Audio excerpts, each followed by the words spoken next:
আমি আরাধিয়া বলছি। বন্ধুরা, কেমন আছো সবাই? আশা করছি সকলে ভালো আছো। আজকে তোমাদের জন্য নিয়ে এলাম আরও একটি নতুন গল্প।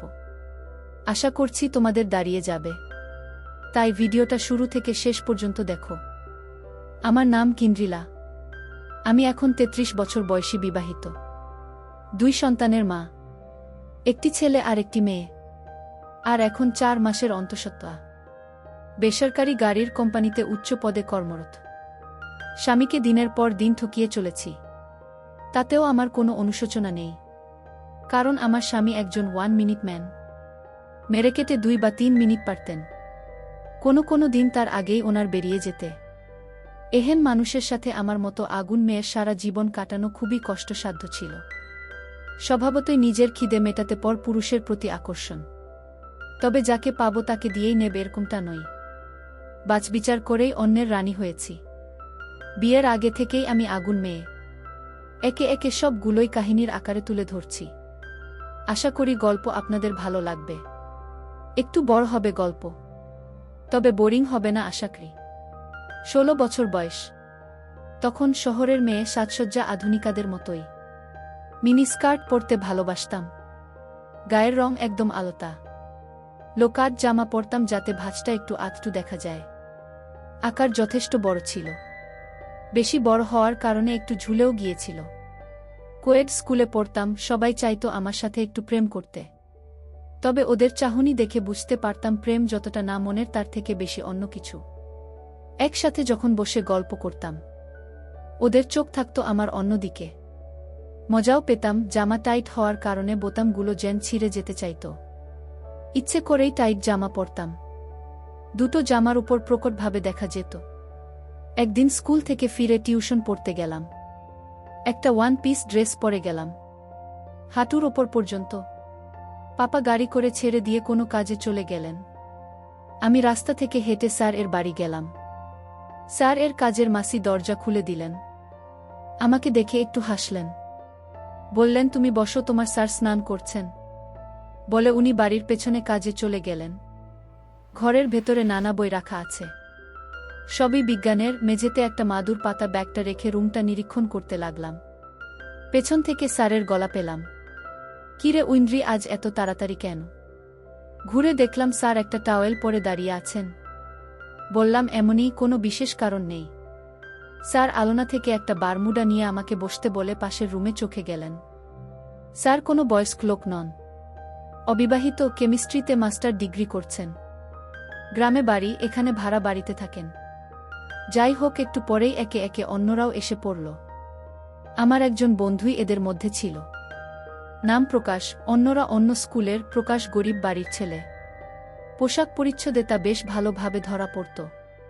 আমরা যখন স্কুলে টিফিন আওয়ার্সে টিফিন খেতাম, ও চুপচাপ বসে থাকত। কেন জানি না, আমার ওর প্রতি একটা দুর্বলতা ছিল। সেটা কেন তা আজও বুঝতে পারিনি। যাই হোক, ও এসে আমার পাশে বসল। আমি অনেক কষ্টে দুটো চাপা দিলাম, তবে চাপা দেওয়ার কোনো ইচ্ছে যে ছিল তা নয়। ওটা লোক দেখানো গোছের। স্যার পাড়াতে শুরু করলেন। ঘণ্টা খানেক পরে প্রকাশ আমার কানের কাছে মুখ নিয়ে এসে ফিসফিস করে বলল, উইন্দ্রি, তোর জামার বোতামটা লাগা সব দেখা যাচ্ছে। চোখটা নামিয়ে দেখলাম সত্যি কথা। কখন যে উপরের বোতামটা খুলে গেছে বুঝতেই পারিনি। ভাঁজটা প্রকটভাবে দেখা যাচ্ছে। বোতামটা লাগিয়ে মৃদু স্বরে বললাম, থ্যাঙ্কস। পড়া শেষ, পাপার আমাকে নিয়ে যাওয়ার কথা, কিন্তু তখনও আসেননি। যদিও খুব দূরে নয়, 10 মিনিট হেঁটে গেলেই বাড়ি। প্রকাশ ও আমার সাথেই দাঁড়িয়ে, আমি না গেলে ও কোনোদিন যায় না। আধ ঘন্টা হয়ে গেলেও পাপা এলো না। প্রকাশকে বললাম, চল হেঁটেই চলে যাই। দুজনে পাশাপাশি হাঁটতে লাগলাম। প্রকাশ বলল, তুই এরকম কাপড় জামা পরিস কেন? বললাম, কেন, তোর কি ভালো লাগে না? বলল, ভালোই লাগে, কিন্তু অন্য ছেলেরা তোর দিকে যেভাবে তাকায় সেটা ভালো লাগে না। আজ সবাই দেখেছে। আমি বললাম, শুধুমাত্র খাজ দেখেছে, তুইও তো দেখেছিস, তোর ভালো লাগেনি? বলল, আমি দেখা আর সবাই দেখা কি এক? ওরা তোর কেউ নয়, আমি তো বন্ধু। এরকমই কিছু কথা বলতে বলতে এগোতে লাগলাম। সামনে একটা গলি, বেশি বড় নয়, ওদিকের আলো এদিক থেকে ভালোভাবেই দেখা যায়। গলিতে ঢুকে প্রকাশ বলল, একটু দাঁড়া, পেচ্ছাপ করব। বলেই পাশে নালাতে পেচ্ছাপ করতে গেল। দাঁড়িয়ে কাজ শুরু করে দিল। উল্টো দিকের আলোতে ওর বেশ ভালো করে দেখা যাচ্ছিল। বেশ বড় মনে হল। শেষ হলে কয়েকবার নাড়াল। ওইটা দেখে কেমন একটা অনুভূতি হল।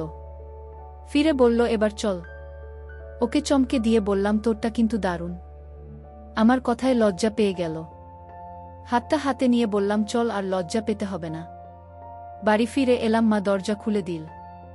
মাকে প্রকাশের পরিচয় দিলাম। মা প্রকাশকে ভেতরে বসতে বলে রান্নাঘরের দিকে চলে গেল। আমি প্রকাশকে বললাম, তুই বস, আমি জামাটা চেঞ্জ করে আসি। রুমে গিয়ে একটা পাতলা স্ট্র্যাপ দেওয়া জামা পরে এলাম। ভেতরে জামা পরলাম না। এসে প্রকাশের সামনের সোফাতে বসলাম। একটা পা আর একটা পায়ের উপর তুলে দিলাম। প্রকাশ আমার দেখতে পেল। হাতের মুদ্রাতে ইঙ্গিত করে বোঝালো, দারুণ। মা খাওয়ার দিয়ে গেল দুজনকে। খেতে খেতে প্রকাশকে বললাম, কেমন? বলল, ঢাকা। তাই কি করে বলবো? আমি তখন পা দুটো সরিয়ে দিলাম। ও হা করে দেখতে লাগল। মায়ের পায়ের আওয়াজ পেলাম। চট করে নিজেকে গুছিয়ে বসলাম। মা বলল যে পাশের বাড়িতে যাচ্ছে। পাপা এলে যেন দরজাটা খুলে দিই। মা চলে গেল। প্রকাশের হাত ধরে আমার রুমে নিয়ে এলাম। জিজ্ঞেস করলাম, এবার বল কেমন? ও বেশ চালাক ছেলে। বলল, দূর থেকে বুঝতে পারিনি। বুঝলাম ও আবার আমার দেখতে চাইছে। জানালার পর্দাগুলো ভালো করে টেনে দিলাম। বললাম, ভালো করে দেখে নে। কাছে এসে নামিয়ে দিল। ও বল, হাত দেব? আমি বললাম, দে। একটা ঠান্ডা স্রোত যেন মেরুদণ্ড বেয়ে নেমে গেল। বুকের ভেতর থেকে হৃৎপিণ্ড যেন বেরিয়ে আসবে। এভাবে প্রায় কাজ করিয়ে নিতাম। উচ্চ মাধ্যমিক পাস করলাম। বেশ ভালো নাম্বার নিয়ে অটোমোবাইল নিয়ে বিটেক ভর্তি হলাম তামিলনাড়ুর এক নামকরা কলেজে। ভুলে গেলাম প্রকাশের কথা। অনেক নতুন বন্ধু হয়েছে, যদিও কাউকে তখন সেভাবে বন্ধু করিনি। অনেকেই আমার মতো আগুনের সংস্পর্শে আসতে চায়, যদি একবার পায় তার চেষ্টা করে। কিন্তু সেরকম কাউকেই দেখিনি যাকে দেখে ভিজে যেতে পারে। দেখতে দেখতে 1 বছর কেটে গেল। 2টো সেমিস্টার শেষ। বাড়ি এলাম 1 মাসের জন্য। মা বলল, চল মামা বাড়ি। মামা অনেক করে ডেকেছে। মামা বাড়ি গ্রামে, বেশ দূর। ট্রেনের সময় লাগে 4 ঘন্টা। আর ট্রেন থেকে নেমে রিক্সাতে আরও প্রায় 20 মিনিট। অনেক দিন পরে মামা বাড়ি যাচ্ছি। পরনে নীল জিন্স আর কালো টি শার্ট, চোখে সানগ্লাস। নিজেকে আয়নাতে দেখে বুঝলাম বেশ সুন্দরী লাগছে। বিকেলে 5টা নাগাদ মামা বাড়ি পৌঁছলাম। মামা, মামি, দাদু, দিদা, মামাতো দাদা সবাই বাইরে বেরিয়ে এলো। সবাইকে প্রণাম করলাম। মামা বাড়ি দোতলা কিন্তু মাটির। মামাতো দাদা সঙ্গে করে উপরের রুমে নিয়ে গেল। দিনের আলোতে বেশ অন্ধকার, কিছুই প্রায় দেখা যাচ্ছে না। বলল, কারেন্ট নেই, দম যেন বন্ধ হয়ে আসছে। দাদা ফস করে একটা দেশলাই জেলে একটা মোমবাতি জ্বালিয়ে দিল। কি অসম্ভব গরম। কোনো মতে চেঞ্জ করে বাইরে বেরিয়ে এলাম। বাইরে বেশ বাতাস বইছে। দেখলাম অনেকে মেয়ে বউ মায়ের সাথে দেখা করতে এসেছে। আমাকে সবাই দেখতে চায়। কাউকেই চিনি না। বিভিন্ন জন বিভিন্ন কমপ্লিমেন্ট দিতে লাগল। সবই শুনতে ভালো লাগল। মা বলল যে, যা দাদার সঙ্গে একটু ঘুরে আয়। বুঝতে পারলাম না এখানে কোথায় যাব ঘুরতে। তাও নিমরাজি হয়ে বেরোলাম। দাদা বলল, চল তোকে আমাদের দিঘিটা দেখিয়ে আনি। মায়ের মুখে দিঘির কথা শুনেছি কিন্তু কখনো দেখিনি। রাজি হলাম। হাতে একটা টর্চ নিয়ে নিল। একটা মেঠো পথ ধরে দাদার পিছু পিছু হাঁটতে লাগলাম। নানান রকম কথাবার্তা হতে লাগল। বেশিরভাগটাই মজাদার। দাদার সঙ্গে আমার সম্পর্কটা একদম বন্ধুর মতো। বছরে 4-5 বার ও আমাদের বাড়ি এসে 10-15 দিন করে থাকে। আমি ছাড়া ওর সাথী তখন কেউ নেই। বেশ খোলামেলা আলোচনা হয় আমাদের, কিন্তু কোনোদিন কেউ সীমারেখা পেরোয়নি। প্রায় 5-7 মিনিট হেঁটে দিঘির পাড়ে পৌঁছলাম। কি বিশাল দিঘি! চারপাশে বড় বড় গাছপালাতে ভর্তি। সন্ধ্যের মুখে প্রচুর পাখির আওয়াজ পেলাম। সবাই বাসায় ফিরছে। দিঘির পাড়টা বেশ পরিষ্কার। একটা সুন্দর বাঁধানো ঘাট আছে। ঠেক দিয়ে বসলাম পাশাপাশি। গায়ে গা লেগে আছে। হাসি ঠাট্টা চলছে। শরীরটা যেন কেমন করে উঠল। একটা অনুভব করলাম। বললাম, হিসি পেয়েছে। দাদা বলল, এখানেই করে না, কেউ নেই। বললাম, তুই তো আছিস। আমি তো তোর বন্ধু, আমি দেখলে ক্ষতি নেই। ওই দিকে গিয়ে সেরে নে। 2-3 পা এগিয়ে বসলাম। শিশি করে আওয়াজ হতে লাগল। শেষ করে দাদার দিকেই মুখ করে উপর টেনে নিলাম। খেয়াল হলো দাদা এক দৃষ্টিতে তাকিয়ে আছে। কারণ জামাটা নামাতে ভুলে গেলাম। দাদা বলল, আর দেখাতে হবে না। লজ্জার ভান করে জামাটা গুছিয়ে দাদার মাথায় একটা হালকা চাটি মারলাম। তুই একটা অসভ্য, কেন দেখলি? বলল, তুই তো দেখলি। তা একটু কাছ থেকে ভালো করে দেখা না। ভীষণ লজ্জা পেয়ে বললাম, ধুর, আমার বুঝি লজ্জা লাগে না? আদপেও আমার কোনো লজ্জা লাগেনি। মনে হলো দাদার যদি ওখানে নিই তাহলে ক্ষতি কি। বললাম, আর একটু অন্ধকার হোক দেখাবো বলে পাশে বসলাম। দাদা বলল, ঠিক আছে। বুঝলাম দাদাও আমার মতো অবস্থায়। খুব ইচ্ছে হচ্ছে। হঠাৎ দাদা বলল, ওই মোটা গাছটার নিচে চল। উপর দিয়ে কাজ সেরে বাড়ি চলে এলাম। পরদিন বাড়ি চলে এলাম। ফিরে গেলাম কলেজ জীবনে। মনের মধ্যে ইচ্ছেটা জেগে থাকল। কিন্তু এখানে এমন কাউকে পাইনি যাকে দিয়ে নিতে পারি। 1 মাস কেটে গেল। হঠাৎ মনে হলো আমার তো হয়নি এ মাসে। বুকটা ধাকাস করে উঠল। একটা ঠান্ডা স্রোত শির দ্বারা বেয়ে নেমে গেল। বুঝলাম সর্বনাশ হয়ে গেছে। কি করব ভেবেই পাচ্ছি না। রুমমেটদের সঙ্গে আলোচনা করব কিনা ভাবছি। ভাবলাম এখন আর কিছুই করার নেই। ভরসা একমাত্র মা। মাকে বললাম যে এই মাসে পিরিয়ড হয়নি। মা বলল, অনেক সময় দেরি হয়। 2-1 দিন দেখ, আমি তো জানি কি হয়েছে। দাদা আমার সর্বনাশ করে দিয়েছে। 2 দিন পরে আবার মাকে বললাম। মা ছুটি নিয়ে বাড়ি যেতে বলল। 10 দিনের ছুটি মঞ্জুর হলো। বাড়ি গিয়ে ডাক্তারের কাছে গেলাম। ডাক্তার নানা পরীক্ষা নিরীক্ষা করে টেস্ট লিখে দিলেন। পাশেই প্যাথলজি, শিশি নিয়ে হিসি ধরে দিয়ে বাড়ি ফিরে এলাম। রেজাল্ট কি হবে তা তো আমার জানাই। একদিন পর রিপোর্ট হাতে মা দাঁড়িয়ে আমার সামনে, ঠাস করে সজোরে একটা চড় পড়ল গালে। চোখে অন্ধকার দেখলাম। চুলের মুঠি ধরে মেরেই চলল। চোখের জল ফেলা ছাড়া কোনো পথ ছিল না। সারারাত সবাই নির্জলা বিনিদ্র রাত কাটালাম। পরদিন সকালে একটা নার্সিং হোমে ভর্তি করে পেটের ভ্রূণটা ওয়াশ করে দিল। বাড়ি ফিরে এলাম সন্ধ্যায়। মা এবার জিজ্ঞেস করল, এটা কে করেছে? মাকে বললাম, তুমি যত চাও মার। চাইলে একদম মেরে ফেলো, কিন্তু আমি নাম বলবো না। আবার মার খেলাম বেদম, কিন্তু নাম বললাম না। কেঁদে কেঁদে ঘুমিয়ে গেলাম। কেউ একবার ডাকল না। সকালে ঘুম থেকে উঠে পাপার গলার আওয়াজ পেলাম। মাকে বলছে, আমি জানবো আমি নিঃসন্তান। আমার কোনো মেয়ে নেই। আমি যেন ওর মুখ না দেখি আর গু। ভীষণ আঘাত পেলাম। আমার পাপা আমাকে এভাবে বলল, হয়তো একটা ভুল করেই ফেলেছি। কাউকে কিছু বললাম না। মুখ ধুয়ে কয়েকটা জামা কাপড় গুছিয়ে নিয়ে মোবাইলটা টেবিলের উপর রেখে মাকে বললাম, আমি হোস্টেলে ফিরে যাচ্ছি। মা কোনো কথাও বলল না আর বাধাও দিল না। সোজা স্টেশনে গিয়ে একটা জেনারেল কামরার টিকিট কেটে দুপুরের ট্রেনে চড়ে পড়লাম। টিটিকে অনুরোধ করে স্লিপার্স ক্লাসে একটা বার্থ জোগাড় করে নিলাম। সাথে মাত্র 15-20 হাজার টাকা আছে। এতে কিভাবে চলবে? যদিও কলেজ ফি, হোস্টেল ফি দেওয়া আছে, তাও এই টাকায় কিছুই হবে না। পাপা তো আর টাকা দেবে না। ভাবতে পারছিলাম না আর। ট্রেনে কিছুই খেলাম না। পরদিন হোস্টেলে পৌঁছে গেলাম।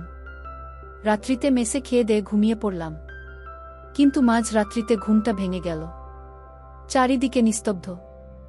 মাঝে মধ্যে সামনের রাস্তা দিয়ে চলে যাওয়া গাড়িগুলো রাতের নিস্তব্ধতা ভেঙে ছুটে যাচ্ছিল। বোতল থেকে জল খেলাম। রাত্রি 2টো, একটা চেয়ার নিয়ে বারান্দাতে বসলাম। কেউ কোথাও নেই, আকাশে চাঁদ নেই, কিন্তু অজস্র তারা ভরে আছে। অস্থির মনে কি করা যায় ভাবছিলাম। ফোনটাও ছেড়ে এসেছি। বাড়িতে ফিরে গিয়ে কি মাকে সব সত্যি বলে ক্ষমা চেয়ে নেব? না না, তা কি করে হয়?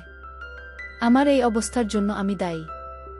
না না, আমি নিজেকে বাঁচানোর জন্য দাদার জীবনটা শেষ করে দিতে পারি না। ঠিক করলাম কিছু টিউশনি পাড়াবো। আবার ভাবলাম এখানের কাউকেই চিনি না, টিউশন পাড়াবো কাকে? ঠিক আছে, কাল কলেজে বন্ধুদের বলে দেখব। হাজার কথা ভাবতে ভাবতে সময় কেটে যেতে লাগল। পূর্ব দিকের আকাশটা অন্ধকার ছেড়ে আলোকিত হতে লাগল। ঘড়িতে দেখলাম সকাল হয়ে গেছে। চেয়ারটা তুলে নিয়ে রুমে এসে শুয়ে পড়লাম।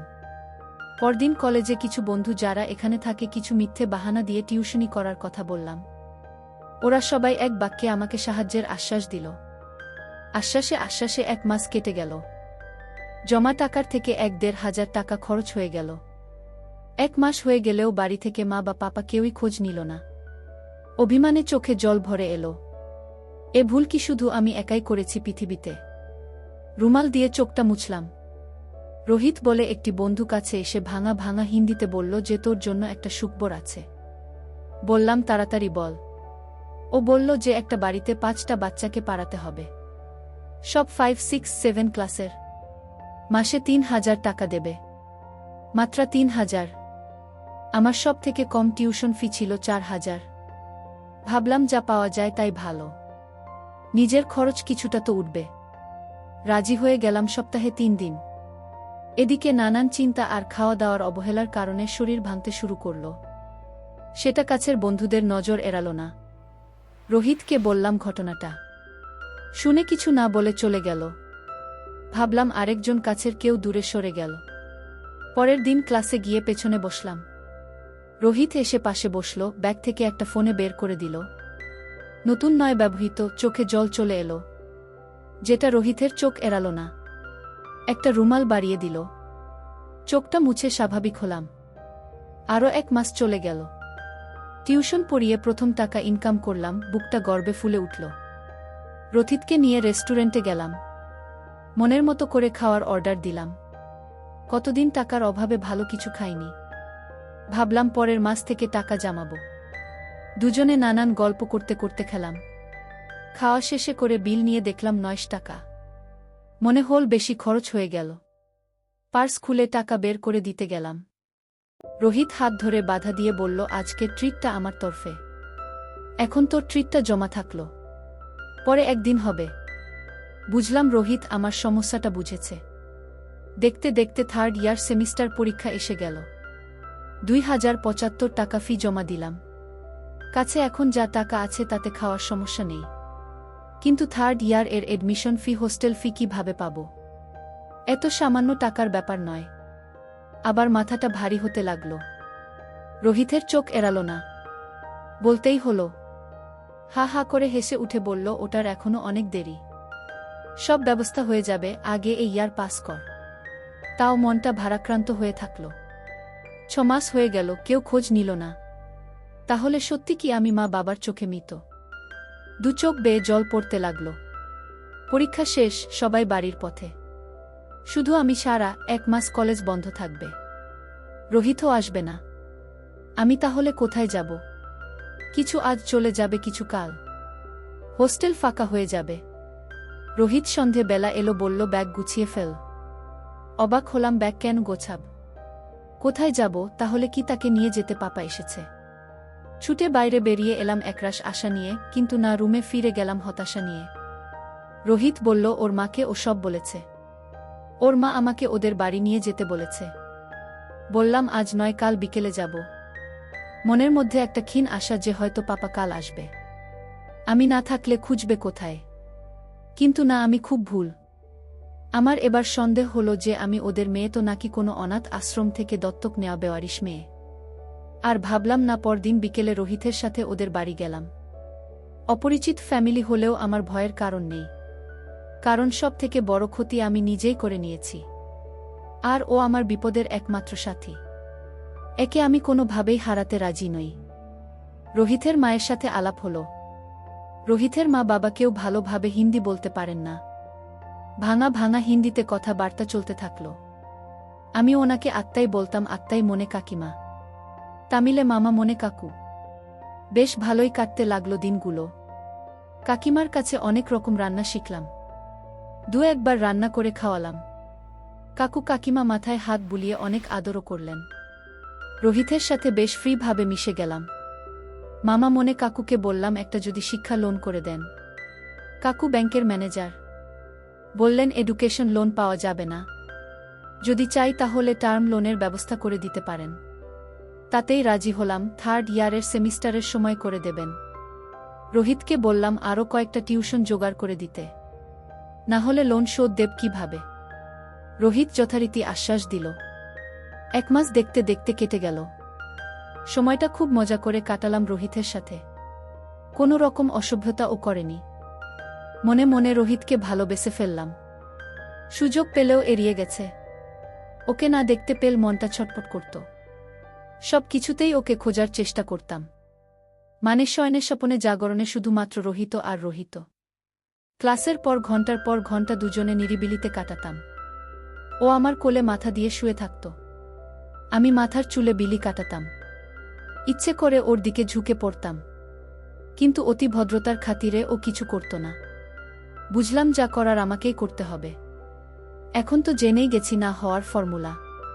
ইচ্ছে করেই ওকে দিয়ে ওষুধ কেনালাম।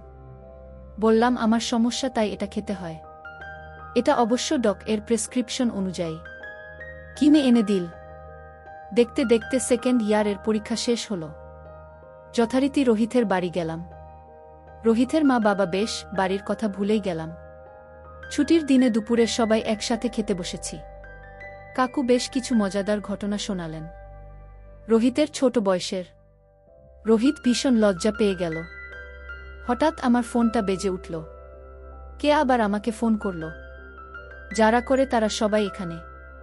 কোনো বন্ধু হবে হয়তো। বাম হাতে ফোনটা নিয়ে চমকে উঠলাম। হৃদয় বিদীর্ণ করে দেওয়া একটা কান্না গলার কাছে আটকে গেল। কোনো নাম নেই, শুধু নাম্বার। কিন্তু এটা আমার চেনা, এটা মায়ের নাম্বার। হ্যালো, কে?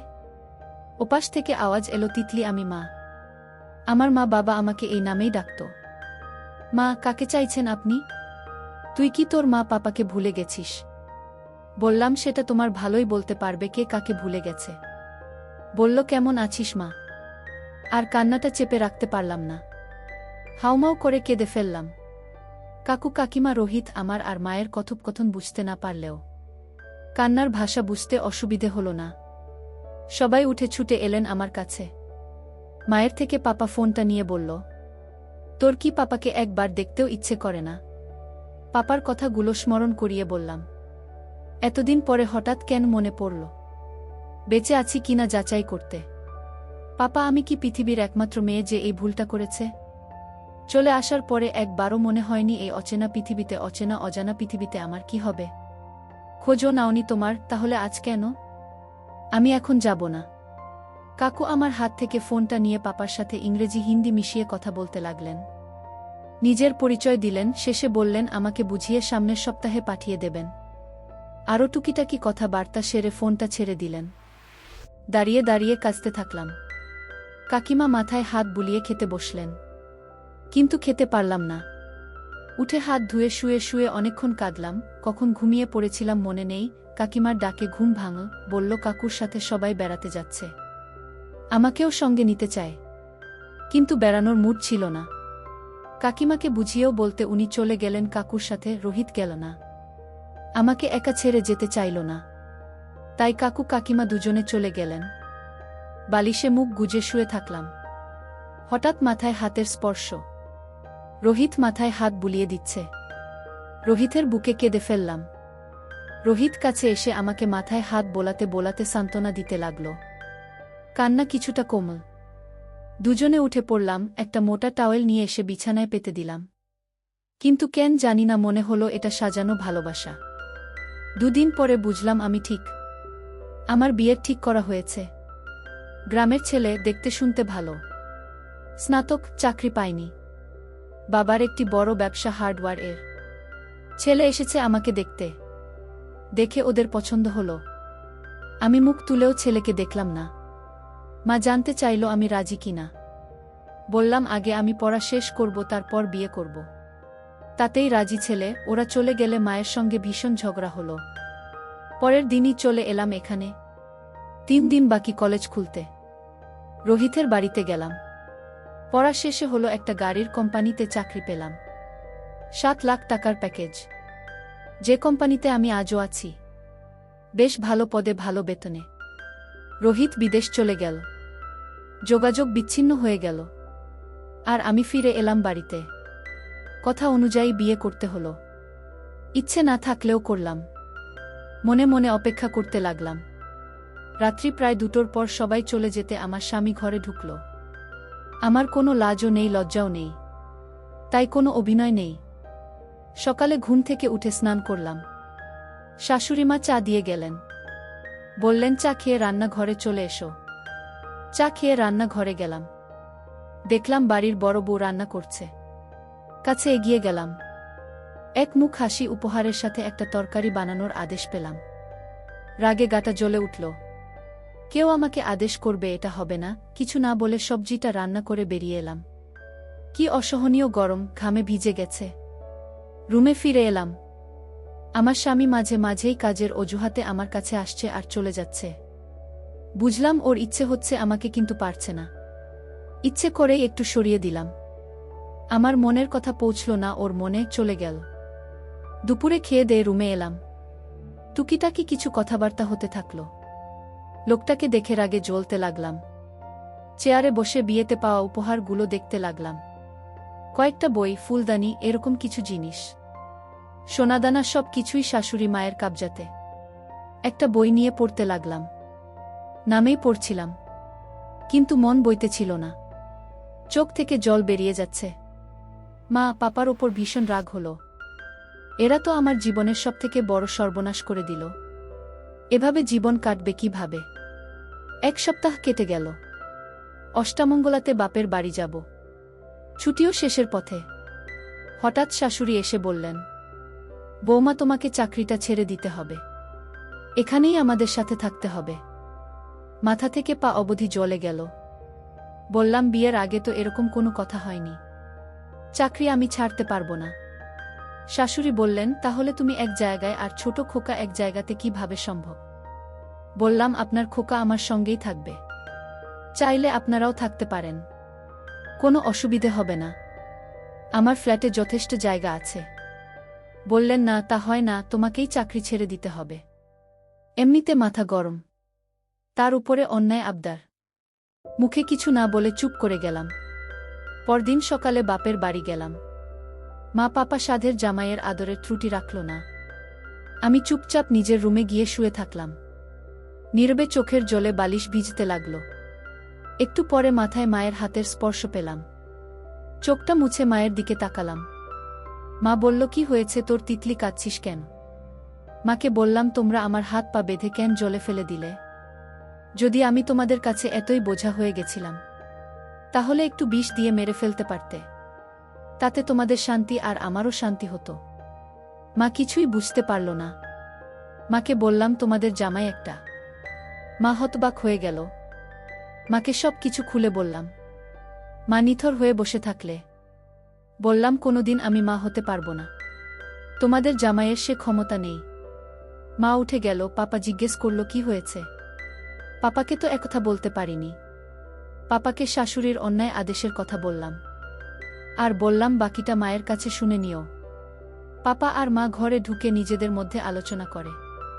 আধ ঘন্টা পরে বেরিয়ে এসে মাথায় হাত বুলিয়ে বলল, যা হয়ে গেছে সেটাকে ভাগ্য বলে মেনে নে। আর শাশুড়ির কথা মেনে নে। চাকরিটা ছেড়ে দে। মাথায় যেন বাজ পড়ল। কি বলছে এরা? এদের কি মাথা খারাপ হয়ে গেল নাকি? কোনটা মেনে নেব? এরা সত্যি আমার মা বাবা তো? বললাম, কিসের ভাগ্য? এটা তোমরা ভাগ্য ভেবে মেনে নিতে পারো, কারণ জীবনটা তোমাদের নয়। কিন্তু এটা আমার জীবন। এত সহজে আমি ভাগ্য বলে মেনে নিতে পারবো না। যদি চাকরি ছেড়ে রাধুনির জীবন কাটাতে হয়, তাহলে আমাকে পড়াতে গেলে কেন? চাকরি আমি ছাড়ব না। ও যদি আমার সঙ্গে থাকতে চায় থাকতে পারে। কিন্তু মা পাপাকে বোঝাতে পারলাম না। ওরা ওদের জিদি রাখল। বলল, তুই যদি না মানিস আমাদের কথা, তাহলে আমাদের সাথে সম্পর্ক রাখার দরকার নেই। মনটা এক ঝটকায় ভেঙে টুকরো হয়ে গেল। মনে হলো এরা আমাকে ঝেড়ে ফেলতে চাইছে। আর কিছু ভাবার নেই। স্বামী রূপী মানুষটাকে জিজ্ঞেস করলাম, তুমি কি করবে? আমার সঙ্গে যাবে না মায়ের আঁচল ধরে থাকবে?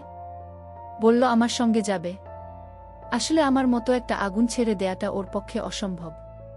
আমি সুখী হই বা না হই তাতে ওর কিছু যায় আসে না। বললাম, কাল সকালেই যাব। বাড়িতে যা বলার বলে চলে এসো। কাল সকালে 7টার মধ্যে এয়ারপোর্টে চলে আসবে। মা পাপাকে আমার সিদ্ধান্তটা জানিয়ে দিলাম। কোনো উত্তর এলো না। পুরনো দিনের ঘর ছাড়ার স্মৃতিটা ভেসে উঠল। কোনো রকমে রাতটা কাটিয়ে সকালে 7টায় এয়ারপোর্ট পৌঁছে গেলাম। আলোকের জন্য অপেক্ষা করতে লাগলাম। 7 নাগাদ ও এলো।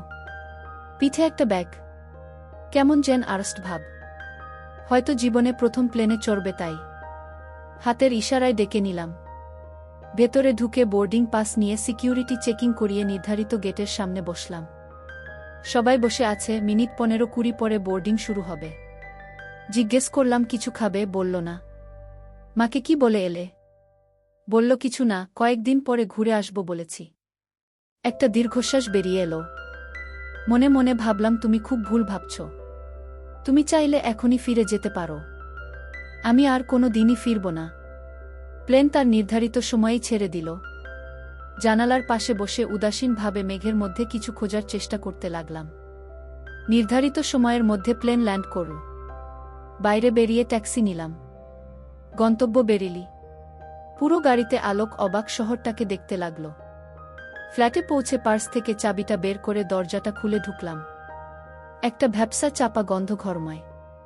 এসি না চালিয়ে জানালাগুলো খুলে দিলাম, ব্যাগগুলো বসার রুমে রেখে ওকে বললাম জামা কাপড় ছেড়ে নিতে। লুঙ্গিটা ব্যাগ থেকে বের করে বাথরুমে চলে গেল। আমি কাপড় জামাগুলো ব্যাগ থেকে বের করে আলমারিতে গুছিয়ে রাখলাম। ঝাড়ু নিয়ে ঘরটা ঝাড় দিলাম। 2 বোতল জাল ভরে টেবিলে রাখলাম। ফোনটা নিয়ে কাজের মেয়েকে ফোন করে কাল থেকে আসতে বললাম। ও বাথরুম থেকে বেরিয়ে এলো। বললাম ঘরের গন্ধটা কমে গেলে ঘরের জানালাটা যেন বন্ধ করে এসি চালিয়ে দেয়। আমি সব সময় এই রকম পোশাক পরতে ভালোবাসি। সেটা ছোট থেকেই সবসময় আকর্ষণ করতে চাই। এর কোনো পরিবর্তন এখনো হয়নি। বাথরুমের বাইরে বেরিয়ে দেখলাম ও জানালায় দাঁড়িয়ে শহরটা দেখছে। 17 তলা থেকে বেশ ভালো লাগে শহরটা দেখতে। বললাম এবার জানালাটা বন্ধ করে দাও। আমি টেবিলে প্লেটগুলো সাজিয়ে রাখছিলাম। সেজে গুজে বেরোলাম। বাজার করলাম, সংসারের টুকিটাকি জিনিস কিনলাম। কিনে ফেরার পথে বললাম তুমি লাল পানি খাও? বলল মাঝে মধ্যে পুজোতে খেয়েছে, তবে নেশা নেই। বললাম বিয়ার খাবে? রাজি হলো। একটা বারে গেলাম। দুজনে একটা টেবিলে বসলাম। ওয়েটারকে 1 প্লেট চিকেন ফ্রাই আর 2টো বিয়ার অর্ডার দিলাম। চারিদিকে সিগারেটের ধোঁয়ায় ভরে আছে। বহু মানুষের কথোপকথনে বারটা গমগম করছে। হঠাৎ আমার শুনলাম কেউ আমাকে ডাকছে। ঘরে দেখলাম সুরজ গুপ্তা, আমার কলিগ। কথোপকথন শেষ করে ওকে বসতে বললাম। ওয়েটারকে ডেকে 3টে লাল পানি দিতে বললাম। বললাম ইনি আমার হাজব্যান্ড আলোক। বিয়েতে আসতে না পারার জন্য ক্ষমা চাইল। আলোকের সাথে নানান কথা বলতে লাগল। ওয়েটার অর্ডার ডেলিভারি করল। 3টে গ্লাসে ঢেলে ওদের দুজনকে দিলাম আর নিজেও নিলাম। গ্লাসে চুমুক দিতে দিতে কথা চলতে থাকল। রাত 10টা নাগাদ বেরিয়ে বাড়ির পথ ধরলাম। সুরজ আর আমি সমপদমর্যাদার। ও বিবাহিত, একটা ছেলেও আছে। কিন্তু ওর নজর আমার দিকে। সবসময় আমার সঙ্গে মিশতে চাইত। কিন্তু যেহেতু ও বিবাহিত তাই ওকে ইচ্ছে থাকলেও কোনো সুযোগ দিইনি। চাইনি আমার জন্য অন্য কোনো মেয়ের জীবন নষ্ট হয়। বাড়ি ফিরে এলাম। রুটি সবজি বানালাম। 11:30 নাগাদ খেয়ে শুয়ে পড়লাম। পরদিন সকালে বেল বাজল। উঠে পড়ে দরজা খুলে দিলাম। কাজের মেয়েটা এসেছে। ওর নির্ধারিত কাজ করে 1 ঘন্টার মধ্যে চলে গেল। চা করে খেলাম। একজন রাঁধুনি দরকার। এতদিন ক্যান্টিনে খেয়েছি। এখন আলোক আছে। ফোন করলাম ওদের ইউনিয়নে, বলল একবেলা রান্না করতে নেবে 6000। উপায় নেই, রাজি হয়ে গেলাম। মাসের 1 তারিখ থেকে আসবে। আমিও 1 তারিখ থেকে জয়েন করব। 3 দিন কেটে গেল। 1 তারিখ কাজে জয়েন করলাম। বেয়ারা আমার কেবিনে এসে একটা ফাইল আর একটা খাম দিয়ে গেল। খামটা খুলে দেখলাম অর্ডার কনফার্মেশন লেটার। আনন্দে মনটা নেচে উঠল। বিয়ের আগে ভারত সরকারের একটা ডিপার্টমেন্টে আগামী 5 বছরের গাড়ি টেন্ডার কোড করেছিলাম। আমাদের টেন্ডার পাস হয়েছে। 3টে মডেলের 15টা গাড়ি ইমিডিয়েট ডেলিভারি করতে হবে। সঙ্গে অ্যাডভান্স চেক। খুশিতে লাফিয়ে উঠলাম। বসকে ফোন করে জানালাম। বস উচ্ছ্বাসিত হয়ে কেবিনের বাইরে বেরিয়ে এলেন। আমাকেও বেরোতে হলো। বস সবাইকে খবরটা দিলেন। সব ক্রেডিট আমাকে দিলেন। সবাই হাততালি দিতে লাগল। বস বললেন দেখা মেরে ডাটকা অসর। মনে পড়ল বিয়ের আগে সামান্য একটু ভুলে বসের বকুনি খেয়েছি। মাথা নামিয়ে সম্মতির ভঙ্গিতে মাথা নাড়লাম। রাজেশ নামের এক কলিগ কাছে এসে বলল ঐন্দ্রিলা, ট্রিট তো বানতা হ্যায় না। রাজেশ আমার সমবয়সী। অবিবাহিত 6 ফুটের উপর লম্বা। কোনো জটিলতা নেই মনে। সোজা কথা সোজা বলে লুকিয়ে বলে না। এর দিকে আমার নজর। কিন্তু কোনো দিন সুযোগ পাইনি। ওকে বললাম ঠিক আছে, গাড়ি ডেলিভারি হয়ে গেলে দেব ট্রিট। নির্দিষ্ট সময়ের মধ্যেই সমস্ত গাড়ি PDI করে ডেলিভারি করে দিলাম। নিজের কেবিনে বসে কিছু ফাইল চেক করছিলাম। দরজাতে নক হলো, মুখ তুলে দেখলাম রাজেশ। ভেতরে আসতে বলে ফাইলের দিকে নজর দিলাম। রাজেশ হাত থেকে ফাইলটা টেনে নিয়ে টেবিলে রেখে বলল, তুম ক্যা ট্রিট এভয়েড কর রহে হো? বললাম মোটেই না। যখন চাইবে তুমি তখন দিয়ে দেব। বলল ঠিক আছে, কাল বিকেলে। বলল কি ট্রিট দেবে? বললাম তুমি যা চাইবে তাই। বলল ভেবে বলো। বললাম ভেবেই বলছি। ও আমাকে অবাক করে দিয়ে বলল তোমাকেই চাই। আমি চমকে মুখ তুলে ওর দিকে তাকালাম।